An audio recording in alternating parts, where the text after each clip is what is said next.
National family health survey report অনুযায়ী ভারতবর্ষের ৫৭% মহিলার লো হিমোগ্লোবিন এবং ৬৭% শিশু লো হিমোগ্লোবিনে ভুগছে। এটা ছোট সমস্যা নয়, এটা ন্যাশনাল হেলথ ক্রাইসিস।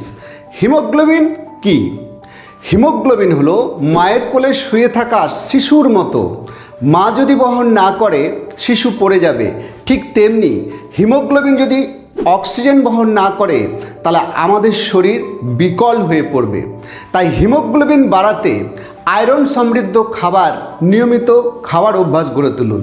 যেমন পালং শাক, লাল শাক, বিট, ছোলা, রাজমা এবং B12 এবং ফলিক অ্যাসিড সমৃদ্ধ খাবার নিয়মিত ডায়েটে রাখুন। যেমন কমলা লেবু, আমলকি, পেয়ারা, আপেল।